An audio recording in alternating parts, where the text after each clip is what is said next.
Afternoon, all the way from sunny London. Hey, today I am live with Deigedra Richardson, all the way from St. Kitts. I'm excited. I am excited. Today we're going to have an amazing conversation. It's been a couple of weeks since we had one of these Show Up and Shine live conversations, but we are back now, and trust me, you want to get in on this conversation because once Deidre starts going, she will go. She will go for it. So, just before we start, like, share, subscribe, do all those little bits that you need to do. This conversation is going to get hot.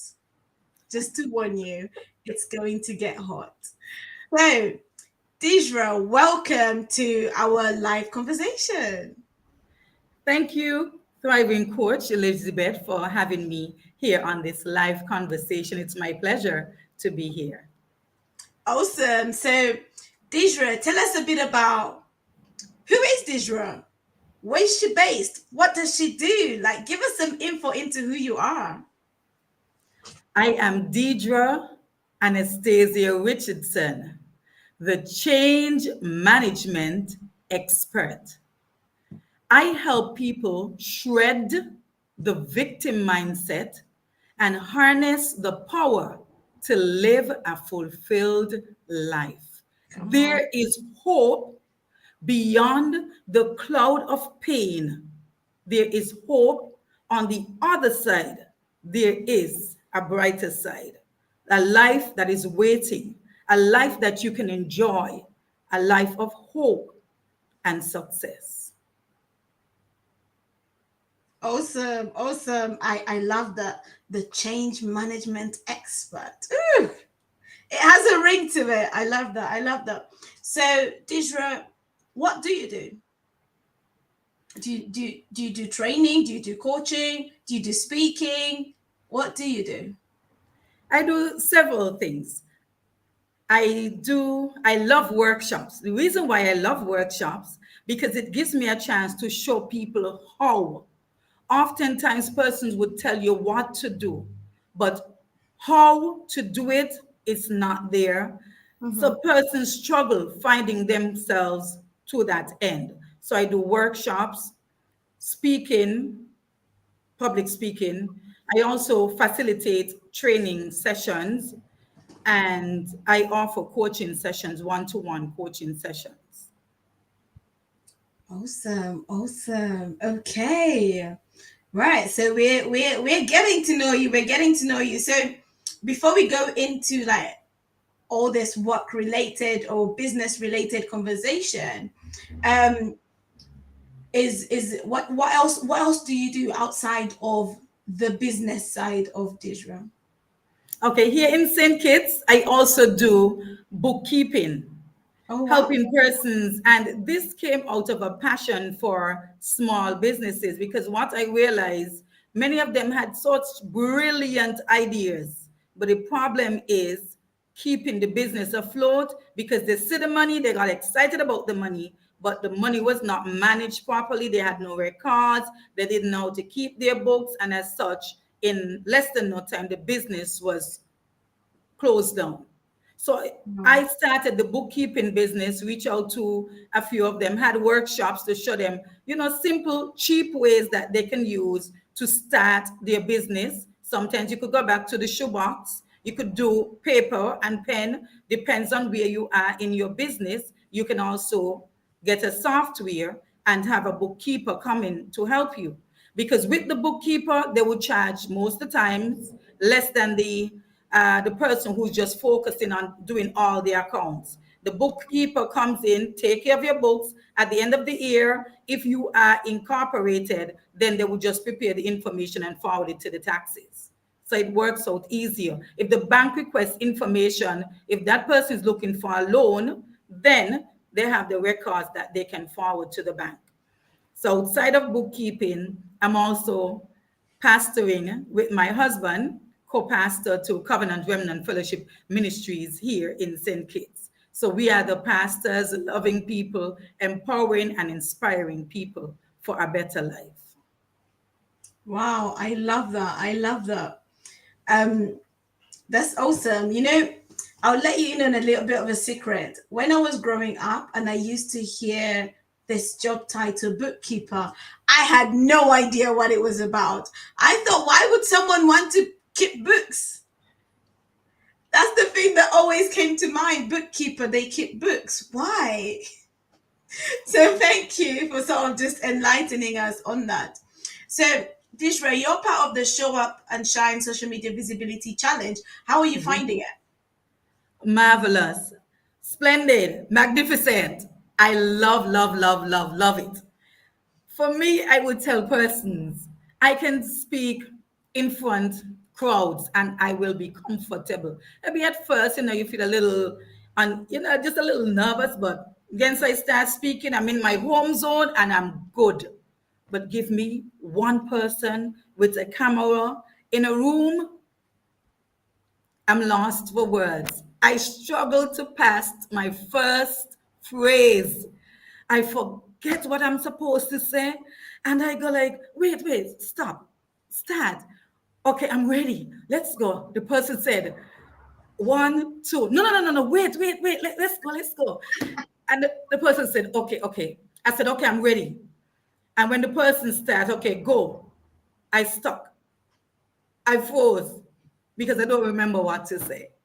That was my challenge doing videos. And then when I started Show Up and Shine, my coach, the driving coach, well, I don't know if she knew, but she became my video coach because as a result of that, I gained confidence. She would say, just do it. And I realized it wasn't as difficult as I thought. I did it afraid, did it imperfect, did it messy. I'm still working on a bit on my background because here in the Caribbean, you have the cock-a-doodle-doo, and that comes in my video. I am working on the sound, blocking out that, but I'm going to soundproof my room eventually. But that's not the focus. And I've learned so much. One of the things that coach emphasized in the training, she said, someone is waiting on your message. And then I came to realize, no, while I'm waiting to get all the noise out the background and everything perfect, somebody could be dying. A lady could still be trapped in her situation, just needing my words to pull her out. And I started doing the videos. And what I like about this group that Coach Elizabeth has, the community is not a community that would make you feel uncomfortable. I was able to share with all the flaws, and they gave me feedback based on the content and tips and tricks how I can improve my video and my recording. And today I feel confident. I can do my videos and I'm confident about my videos. Yes, I have the neighborhood noise, but I'm working on the sound. But while I'm working on the sound, I am not going to hold myself hostage because there's noise around me. I'm going to give that person my message. I'm going to bring that hope to that individual because somebody needs help. And I'm here and I am available. Come on, come on. I love that. Do you know what, Dishra? I love your energy. And the interesting thing is when you don't do videos, we don't get that energy. That's true. We don't get that. But when you do a video, like boom, you cover like it's what you see is what you get. That's it. That's it. That's it. That's it. I honestly I love that. And I love the way that you have taken on every single challenge and you have just stepped up to it and like I'm gonna do it. I'm gonna show up, I'm gonna shine, I'm gonna do these videos until I am an expert. Yes. I love Yes. I love that. And you're so right because we can keep waiting for perfection. And while we are waiting for perfection, we never we never leave the start line. And because we don't leave the start line, that person that we're meant to be showing up for, the impact that they're meant to get, they don't get it because we're still busy trying to get it perfect. Mm-hmm. It's almost like people are on a I want to say a treadmill, but I don't know if that's the right word. And they're sort of going past, and you're busy, like focused on trying to get it perfect, trying to get it Perfect. perfect. That by the time you look up, those people have gone. Yes. The people that you were meant to speak to, they've already gone. So I love what you're doing. So you've been showing up with video, and you've been talking about some hot topics. Hot. Um, yeah, hot. I'm gonna call them hot topics because you talk about stuff that people don't want to talk about.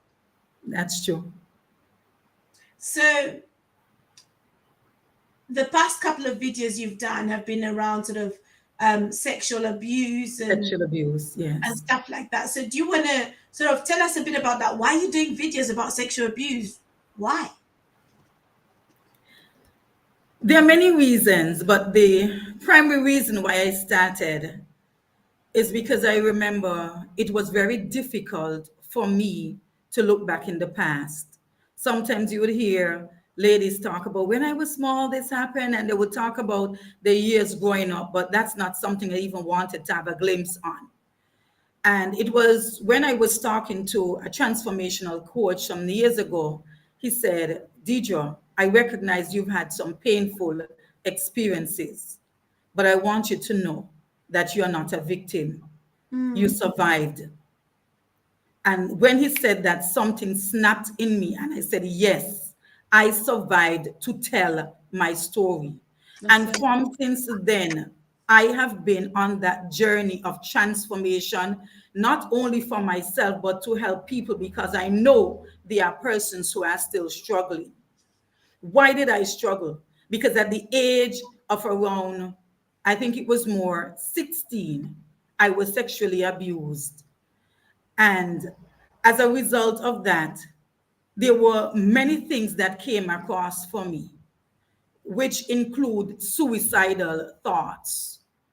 I contemplated on 3 ways that I could commit suicide. And this is the toy I played with every day.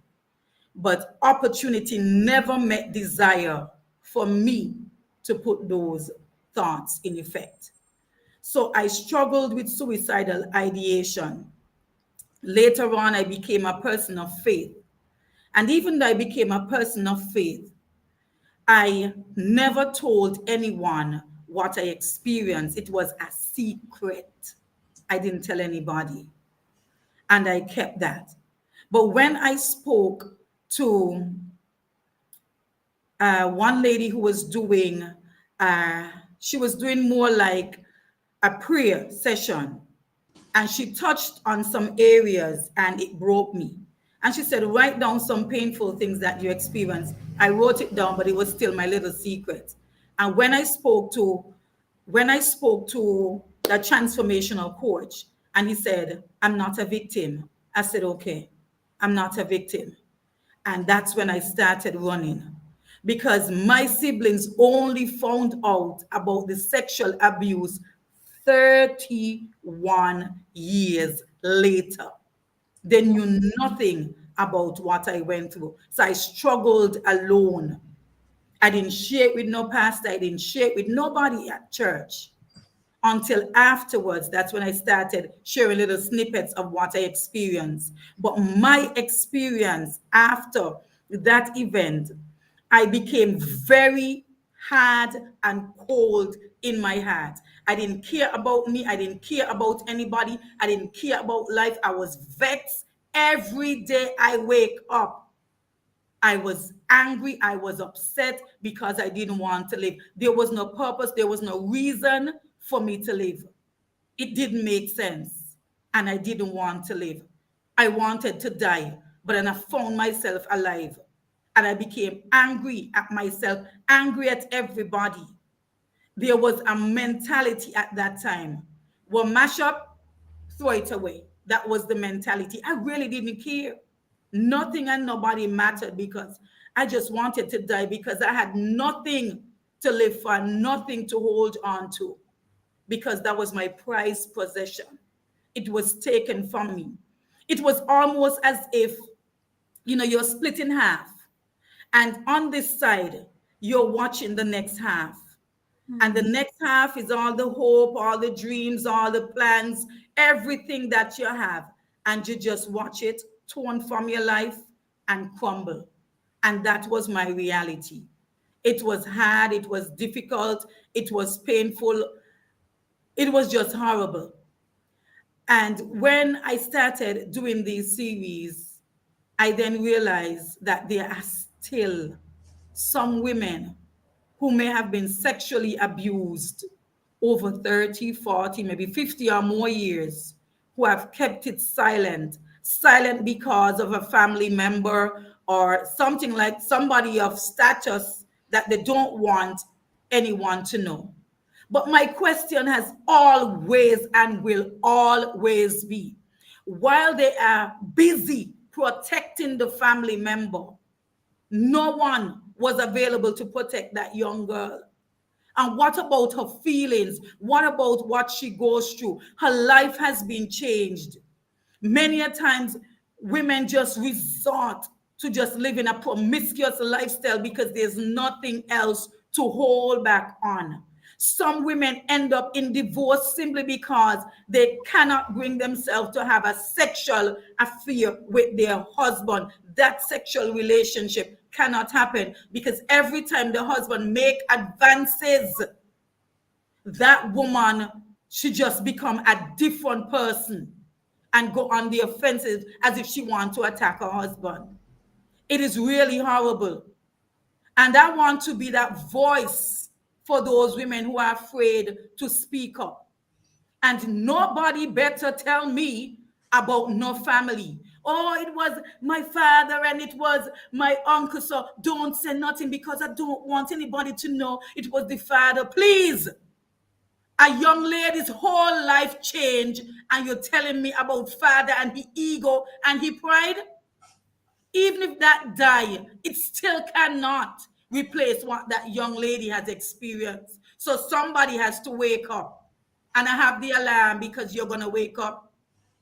That young lady is coming up and out of that situation. Her silence is broken. That young lady has a voice. Too long has she been stifled. Her potential is stifled. Let's talk about the CEO. That executive steps into the office every day, but it's in pain because she's still struggling with that sexual abuse. She can't function and show up in full confidence. She can't walk in her brilliance because that sexual abuse and that secret, it's holding her hostage. And every time she moves forward, it pulls her back. It affects how she shows up as a team member. It affects how she shows up as a family member. And you know what is most painful for me? Is in this state and in this condition, children are raised from a point of pain, raised from that place of insecurities, raised from that pain of be silent, don't talk, don't tell anybody. We can't let anybody know that this sort of things happen in our family. And don't you know, he's Mr. So and it's the pastor, and it's so we can't say nothing. So you're forcing that young lady to suffer in silence. How could that be right? Is that right? Is that correct? Where is truth in that? But time has changed. I've come to the kingdom for such a time as this. Ready, set, go. Here I am, Deidre Anastasia Richardson, the voice for the masses who have been silent for so long. I am here, your advocate, your transformational coach, ready to hold your hand. If it is we need to hold your hand for you to speak, to get to that place where you see a medical expert, because some situation may require that medical attention. Today's post on Facebook, I asked the question, is there any internal damage? How do you know if there's internal damage? Because you've kept this thing quiet. You have not gone for any medical attention. Sister, friend, lady, I want you to take care of yourself. Most of what you have may have been lost, but there's a fragment that remain.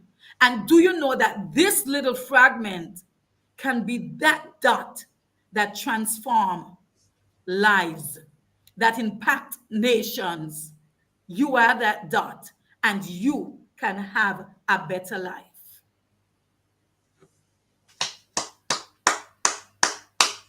Wow. Wow, that was so powerful. One of the things I was reminded of as you were speaking was um, this topic around sexual abuse is so important. The sad reality is that it's not a conversation we want to get into. And like you rightly said, they tell the child or whoever it is to be silent, to not talk about it, to not discuss it, to not disclose it.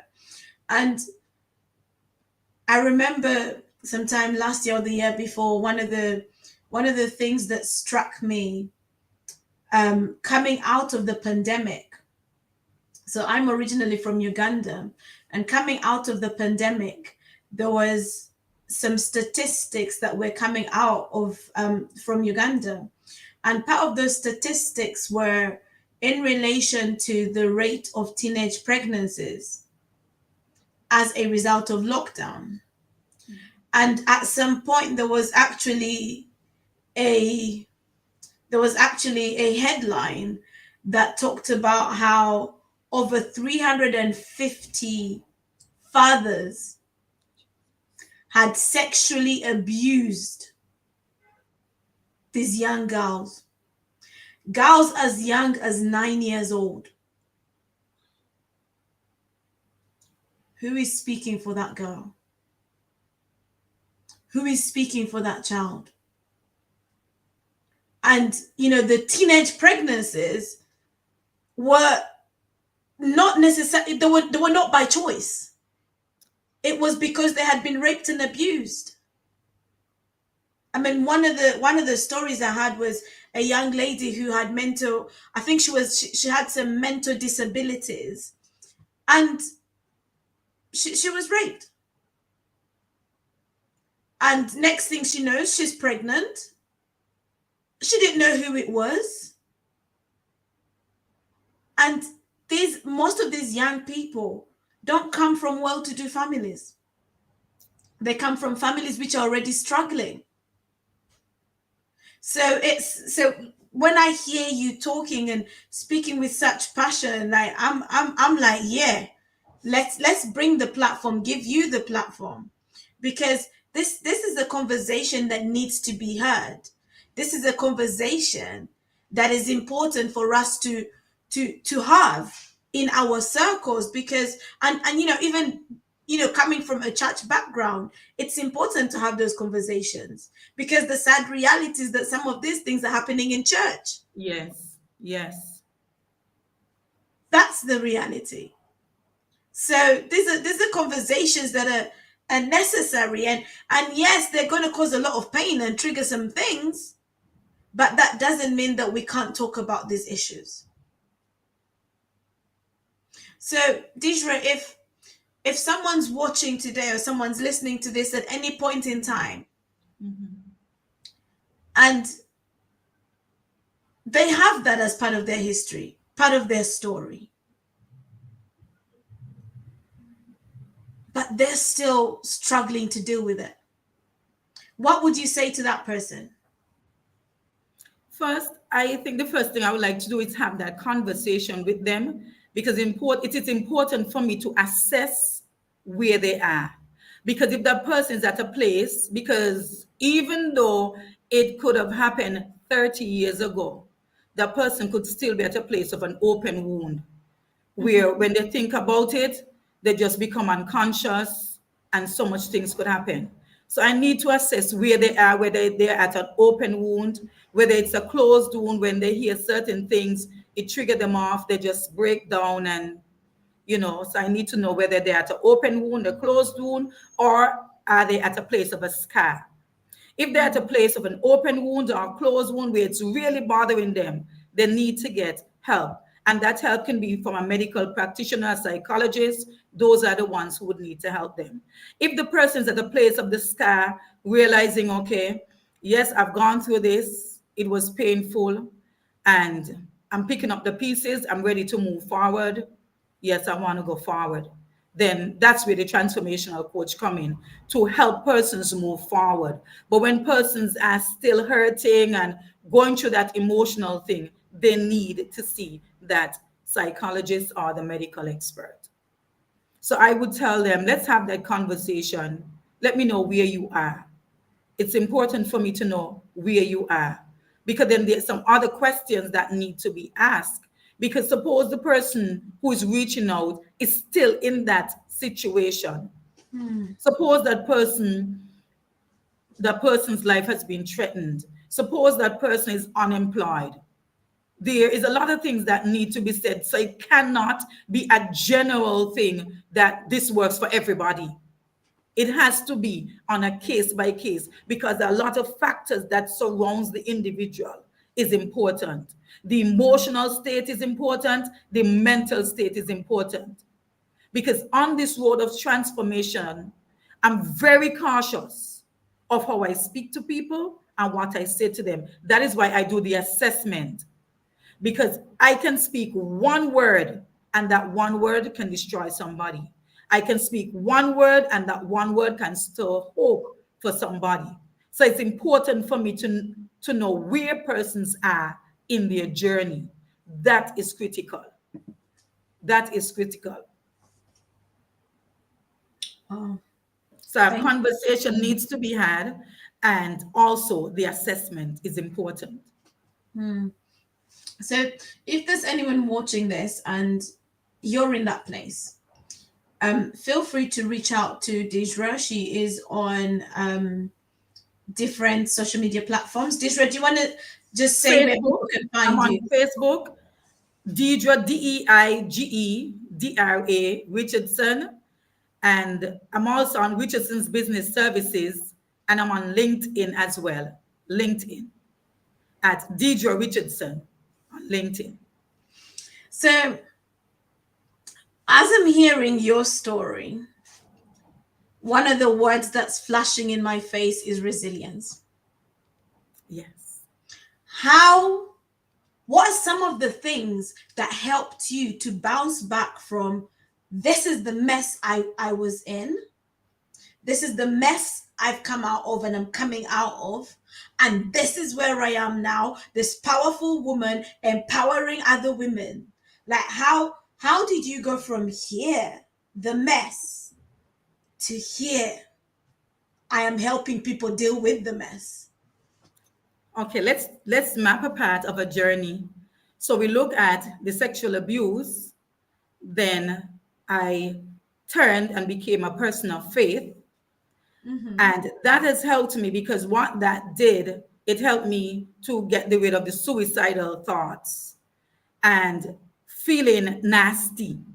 Because sometimes some women thinking, having a lot of showers will make you feel different after that abuse, right? So that person of faith has helped me, because then I learned to realize life is important. God gave me life. So that has helped me a lot. And as I continued my journey and then having that conversation with Coach Maurice, where he told me I'm not a victim, it was hard for me to accept that, because I said, Coach, you realize all that I told you and all that I've been through, I am a victim. And I start crying, and you're carrying on. And he said, yes, I understand what you said, but I want you to know you're not a victim. You survived. And when he said that, something snapped, and I said, yes, I survived to tell my story. And after that, I've been on that road of transformation, because I knew who I would have liked to be.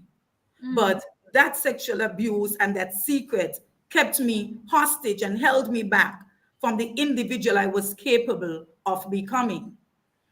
And I started reading books and going to seminars and webinars that seemed to be in the direction. One of the first things I also did is to understand what my vision is, understand what my mission is, where I want to go. And then I started, like I said, going to the session. I remember going to a session with Valerie Burton when she was talking about the manifesto challenge. I did that. And from the manifesto challenge, I challenged myself some more and I came up with affirmation and declaration from that. And I started declaring things in the positive. I was not there then, but I declare it and I believed it because that's where I'm going. So Come I on. changed to some positive affirmation. And then I began to see myself differently. Also, it was important for me to shift the mindset, Mm-hmm. the negative thoughts. And some of the thoughts stem from belief.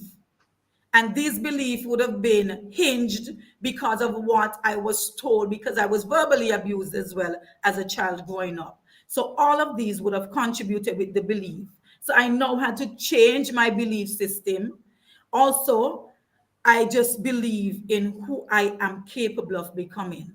And I chose who spoke into my life. If it is, and then I also establish boundaries as to where I would go and who I would have in my close setting. Because while I am building myself from that broken state, I cannot have persons who are toxic and are going to further break me down. Some persons' words are like caustic soda. It's almost like cancer in the flesh. That's how some persons' words can be. So it's important while you're building yourself to that state of wholeness, you surround yourself with people who are going to build you up. Mm. And it includes family members too. Sorry, but I only can be real and honest. Sometimes some family members don't see your dream, they don't believe in you, and they don't think that you're capable. They undermine your structure, and they would also say, well, no, you can't do that. And the negative. So that's not what you want to hear. You don't want to hear the negatives while you're building your self esteem, while you're working on your confidence. And you surround yourself with groups that is going to empower you, that is going to inspire you. You spend the money where possible. Once you have it, attend workshops, participate. Sometimes what I do to challenge myself, I come out of the comfort zone and I sit in the hot seat. Because when I sit in the hot seat, you show up at an event, you ask the question in the audience, you volunteer. When you volunteer, you answer. And guess what? It gives you the opportunity for that person to speak into your life, give you clarity of what you're thinking, provide guidance, give you techniques, give you strategies. You learn so much. And also being a part of the John Maxwell family. That has helped me a lot with some of the sessions we have had on attitude and the different persons, mentors who would have spoken. That has helped as well. So, who I surrounded myself with after I came out of that situation has really been golden nuggets, mentors. And even in Toastmasters, I've had some wonderful persons I network with, and they are dynamic mentors as well. So it's who you surround with, the people who feed into the tube of your life. That's important because Mm. that tube is directed to you, it's connected to you, and then you're going to digest what you're fed. So, what was feeding into me is important. Mm. Awesome, awesome. As you just finished off there, I was just thinking about how it's important for us to guard our eye gets, our ear gets, things like that, because sometimes we don't realize the effect our environment can have on us. And if you want to see change, then you're going to have to change certain things. And Yes, sometimes one of the changes means changing your environment. yes. I remember one time being on a webinar which I was delivering, or I had been invited to speak on, and one of the ladies said that for her, she's one of the things that she's doing is she's changing her environment. And I said, why are you changing your environment? And she said, because I am in a toxic environment. And she said the sad reality is that that toxic environment was her family, but she can never the way she saw herself, she could never achieve her potential if she stayed around her family. Anything she wanted to do, it was always hindered. It was always hindered. And so she was at that stage where she was like, I'm making a hard decision, but it's one that I need to make. I'm leaving my family to go and just kind of live somewhere separate and just do what I need to do. So sometimes in life we have to make those hard decisions. We have to make those tough decisions. And so thank you for really just speaking into that, because that's important. And especially like when you're coming from the background that you've had, you have to be really intentional about just guarding against certain things. Do you want to speak a bit about like just this being intentional?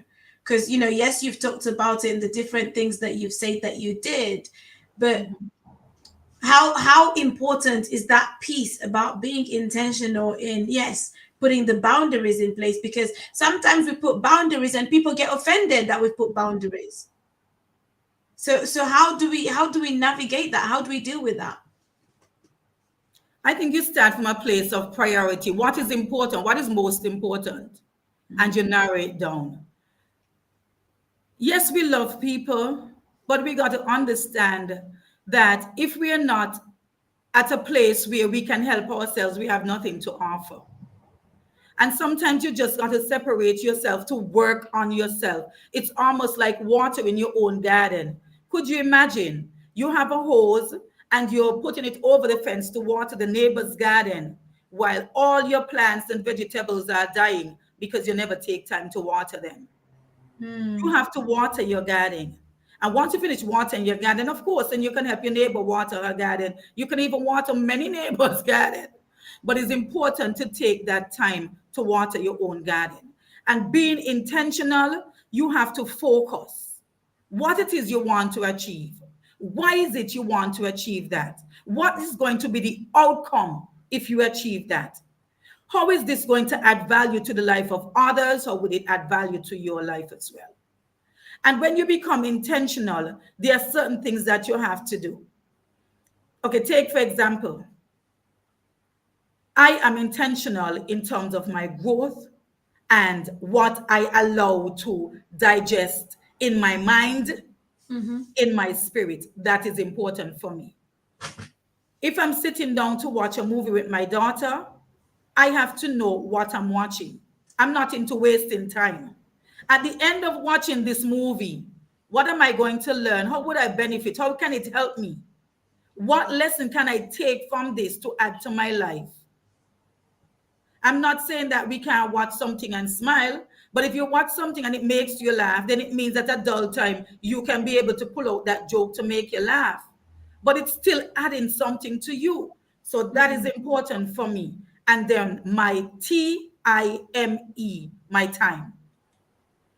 I would tell people my time is more valuable than money every time, simply because I can get money again. But the time that I've lost yesterday, last week, last year, I can't get those back.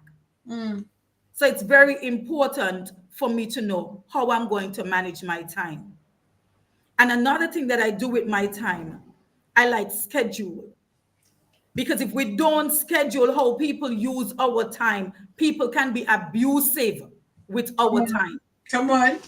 If you give some people a chance, they would just keep you busy all day. And at the end of the 8 hours, what have I achieved? Nothing. What the conversation was, the curtain, the chair, the bag, the hat, the rain, the leaf on the tree, the dirt on the ground, so much things, nothing fruitful. This is not talking about a coaching session. This is just like somebody who just seem like they want somebody to hang out. I don't hang out. If I go somewhere, it's because I need to be there. You won't see me just go and sit down and lie out. What am I doing there? What am I going to gain by doing that? I mean, if there's a networking event, you see the word networking. So you're dialoguing, you're listening to somebody, you're connecting somebody to somebody. But just sit down and watch the cars and just talk all kind of things. My time is important. How I spend my time is important. My time is what God has given to me, and I have to account for it. So it's important for me to spend it wisely.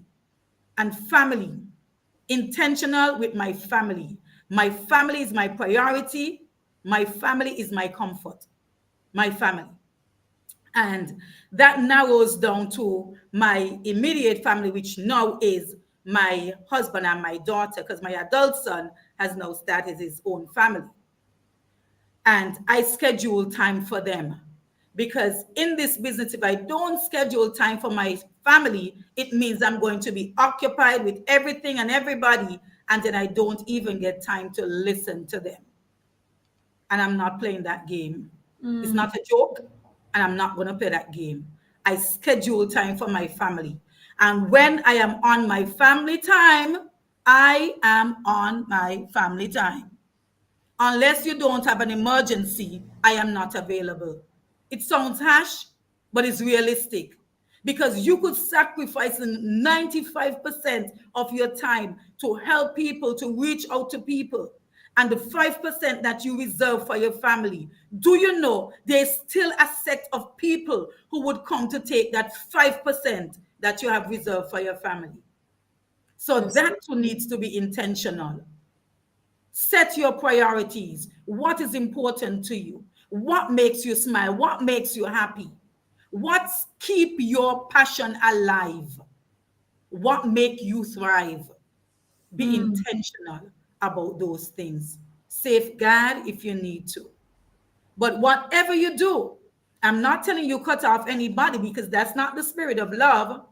But what I'm saying is to teach people how to treat you, teach people how to deal with you. Just guide them. mm, You have a say. And oftentimes people don't realize they have a say how people should relate to them. So everything they just seem to accept. That should not be so. mm, You are a person, you are valuable, you are significant, you are someone of worth. mm. Come on. Come on. I like that. I like that. No, thank you so much for speaking into that because, like I say, when it comes to boundaries, that's something a lot of people struggle with because, I've had to tell some people that you need to realize that boundaries are for you. Yeah. They're not for the other person. They're for you. They're for your well-being. So people might not understand your reason for putting a boundary in place, but as long as the reason is for you, then you're going to need to put that boundary in place and they're going to have to accept it. It is Yeah. what it is. Yes. So that's so so so important. So beyond beyond the work that you do, in terms of coaching and um speaking, tell us a bit about like ministry, the ministry work that you do. Let's get to know that side of Deidre. Okay. In ministry, I do almost everything. When I say almost everything, sometimes I lead worship because I love to sing. I Okay. love to sing. And that's something else that I had to work with. It's only when I became older I realized it was verbal abuse. As a child, I would go out in the yard and I would sing to the top of my voice, and I'm in my happy space and my happy zone.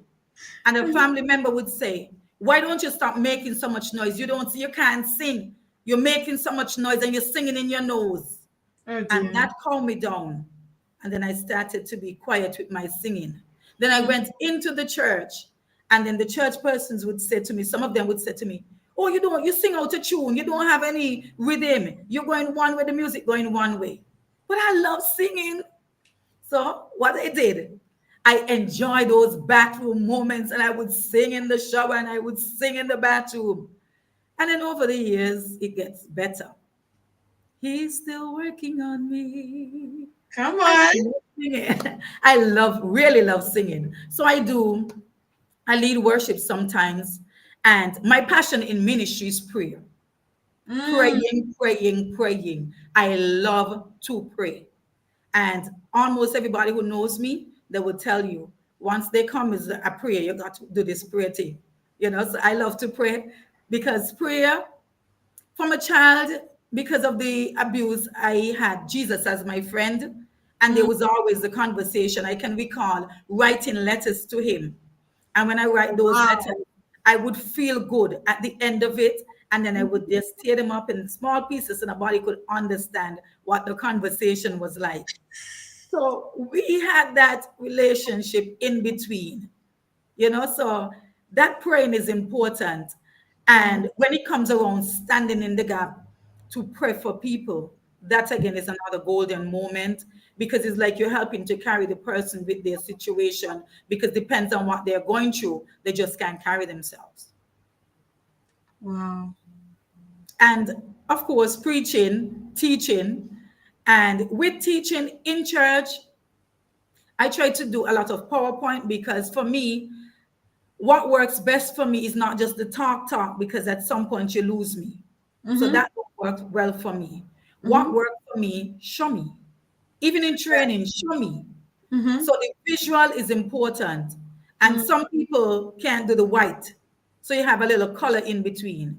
So I take time out and craft the PowerPoint, and I do PowerPoint presentation, and we engage them and we ask questions. I engage them, I ask questions and have that interaction.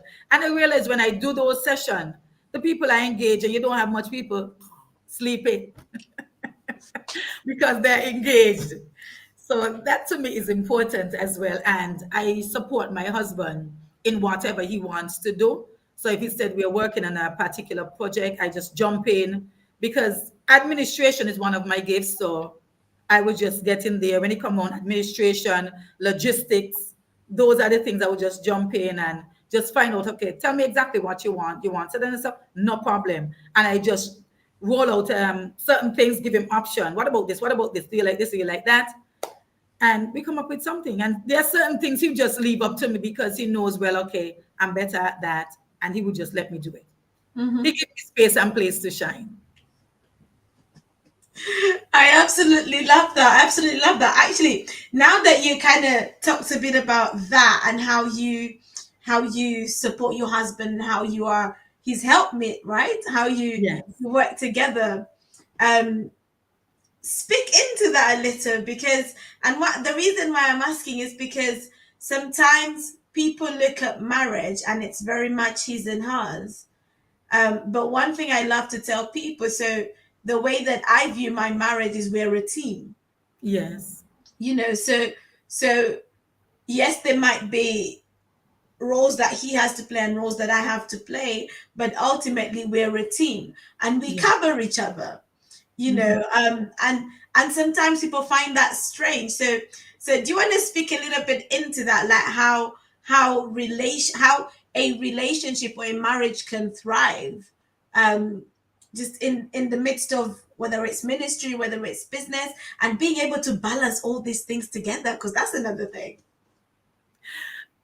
What I will share, I'll share from a personal, and then I will share from the ministry.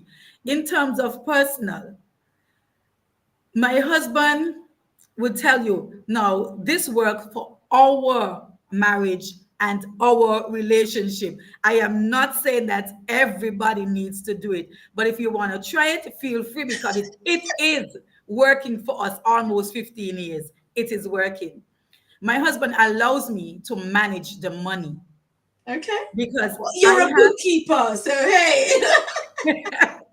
because I budget, and I have a book right now that I'm doing my budget in. It was an exercise book, and it can go back to maybe like 5 years, because it's only 12 months in a year, right? So that book still have many years. So I could go back at a particular month and tell you exactly, give you an idea how the money was spent and so on. Yes. So my Wow. husband would allow me to do that. I remember he's retired now. And I remember when he was working, he would just tell me, Dage, when you go on the bank, uh, draw off this amount for me, right? For him to do whatever. Because my husband, I did everything. I would go sort out to pay the bills, anything and everything he need, I would buy it. Anything and everything for the home, I would buy it. So when it comes around shopping for the home, shopping for family, paying bills, I was the one going to do that. So he never really had to do that. So he would just allow me to handle all the money. He works and I just spend the money. and he trusted me with that. And I can tell you, if you were to ask him, he's not he's not disappointed with that decision. And in ministry, we recognize who we are. So there is Mm-hmm. no competition. He know I am different in many ways. I am the one that talk. My husband is quiet, he's reserved. He will talk if he have to talk. But yes, he's more reserved. So there's no competition. You recognize your strength, you recognize your weaknesses, and we just complement each other. And when I'm doing something, he jump in to help, and he's doing something, I jump in to help. So we just function in the area that we are better suited for, and we support each other. So it's not that, oh, I have these people liking me and he has these people liking him, and we have two little cliques, and it's almost like having two different churches in the same church. We work together as a team. And whatever he's doing, I just jump in and support. Now, this journey of transformation, I don't think that you would see him, because he's not somebody who would just come on the camera, but he gives me that space and place. Sometimes the sacrifice in getting content, I might not be able to cook and some of the house tasks, but he's okay. He has never ever said, oh, come on, the food there, the dishes. He's never done that. He's been very supportive. Late nights, I come in the bed. Sometimes there are times especially when I was training, I would go in the bed, maybe like 2 hours sleep. Late at night, I'd be coming about after 1 minute to two, leave again around 4 o'clock in the morning. So he don't even know when I came in and when I left. And the thing about it, he never pressured me. He worked along with me, because one of the things I did, I communicate. And this is where marriages break down. I don't allow my husband to have to be like somebody have to use no crystal ball. We don't do crystal ball. So which means I have to talk and explain to him what I am doing. There's no other way for him to find out. So Clive, this is what I have coming up. This is what I need to do. This is what happening. And I let him know everything. And then he would just give me support by giving me the freedom or whatever I need to do. Then he provide whatever he needs to provide, even if it is the space for me to do it. Whatever, I get that support.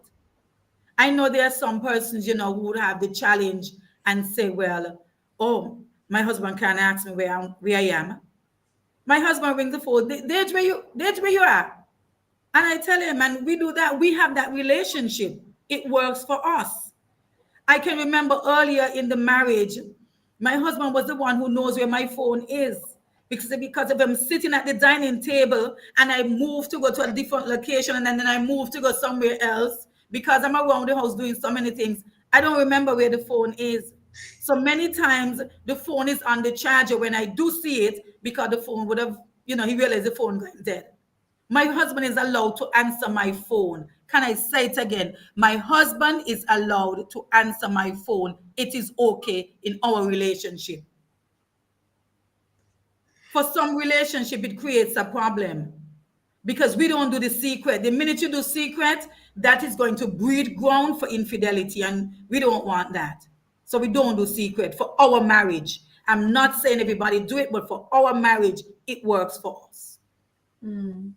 Persons call him on the phone if he's in the shower, whether it's male, female, the level of trust. If it's a female, hello, good morning. Or he's in the back. Can I allow you to call you back? Or can I take the number? And she give it, and I said, okay, sweetheart, have a nice day. And I'm done with that. I'm not going to, woman call you. Who the woman be? Really? No. That's stress. That's stress. Stress makes you sick. I don't do that. It's a level of trust. That's Mm. our relationship. That's how we do it. I love that. I love that. Thank you so much. That's a lot of stuff that we've shared there, and honestly, I'm just excited. I'm excited because just listening to you speak and just also being part of your journey, like through the Show Up and Shine challenge, and seeing where you're at and where you're going. I'm excited to see what's ahead of you. I really am. So before we finish off and as we prepare to round up, I just wanted to ask, so someone might be watching this and thinking, okay, it would be great to work with Deidre. So I want you to just give a bit of an idea of um, the sort of people that you work with. So who is your ideal client? Who are the people that you are looking to work with?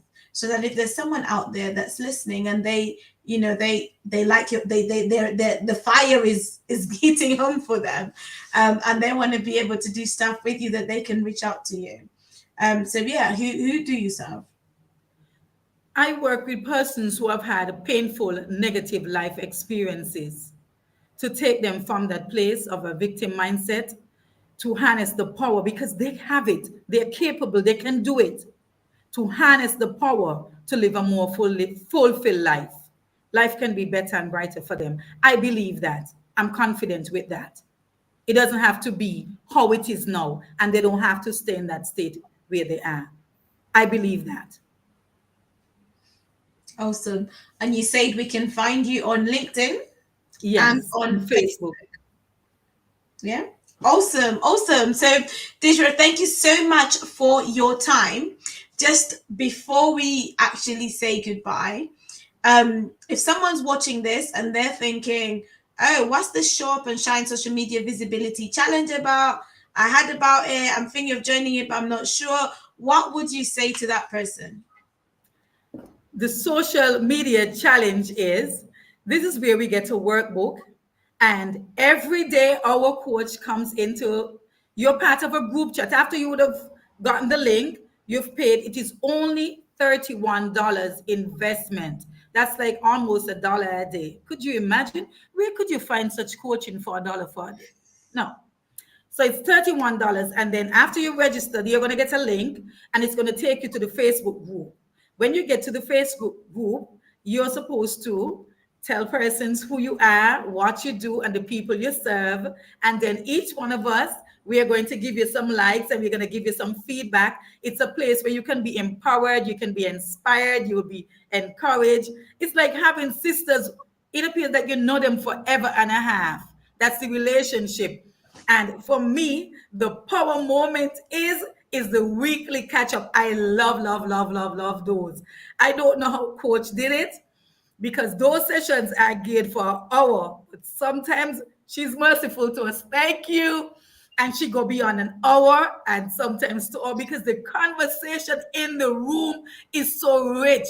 Everybody's just sharing the journey, sharing what they're doing, and you're getting the support, you're getting the encouragement. And we place our handles in the group chat, and the persons just find you where you are on social media, and we like, we share, we comment, we support. So if you are someone out there in business and you're not on social media, contact Coach Elizabeth Ulu Jimmy. She will be able to help you. Sorry to butcher it. She would be able to help you, because what you find when you come in these sessions, even if there's nobody else who's following you, you have everybody in our group to start with, who's going to like your page, who's going to support you on your journey. And you build confidence, because you can be vulnerable in our group. And once you're vulnerable, you get stronger because of the feedback and because of the advice and the tip and the coaching. Awesome. I love it. I love it. I love that. Do you know our last weekly catch up on Monday was actually over 2 hours long? Over 2 hours. I realized it was like over two. Yes. I know it may reach two, but I didn't realize how much it was after. It was just after it was just over 2 hours. I think 2 hours 15, and it And we was didn't one of want to those end. things. We wanted to end it, but then questions kept coming, and They it was all like, about okay. But it's all good. I love that we're building a community. And I'm excited because now I know that when I come to St. Kitts, I yes, got someone that I can reach out to. yes, No, so it's so amazing, and we get to encourage each other, challenge each other, inspire each other. And I'm really, really excited for every woman that's in the Show Up and Shine Social Media Visibility Challenge, because when you say yes to a challenge, you're saying yes to growth.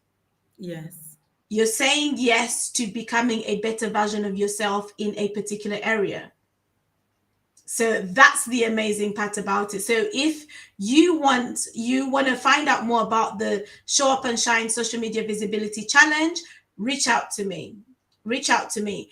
And if you would like information on Deidra, if you've got, workshops coming up, or you've got an online webinar, or if you even work in the area of like child abuse and some of the stuff that she talked about, if you're just tuning in and you've missed the rest of the conversation, it's probably a good idea for you to like go back and listen into it, because some heavy stuff was shared earlier on. But if you are that person who either is dealing with child abuse, or you know somebody who is, and you don't know how to help them, reach out to Deidra. She'll be more than happy to help, to advise, to pray, to point you in the right direction. Like she's ready to serve you. That's Like when it. she spoke earlier on, she's like, I'm gonna be the voice, I'm here for you. So like she's ready. She's ready. Deidra, it's been amazing. Do you have any last words? I believe in people because they are fearfully and wonderfully made. Each individual have a purpose. Yes, your path may have been derailed because of negative life experiences, but you can come back on track and you can reach further than you were because greatness lies within you. Unlock the greatness and fulfill your destiny. Come on. Unlock the greatness and fulfill your destiny. I love it. I love it. Thank you so much. And yes, we're going to end this now. But thank you so much. If you're watching the replay, please comment so we know who's watching. This is going to be available, or is available, on Facebook, LinkedIn, and YouTube. So feel free to share the link. Oh, my husband just made it. So maybe that's what I was waiting for, a comment from you, babe. Thank you so much. That is a word right there. Yes, it is. Unlock your greatness. But thank you so much. And we'll be back with another live conversation. And I don't know who's going to be in the hot seat next, but somebody will be. Somebody will be. All right. God bless you all. God bless.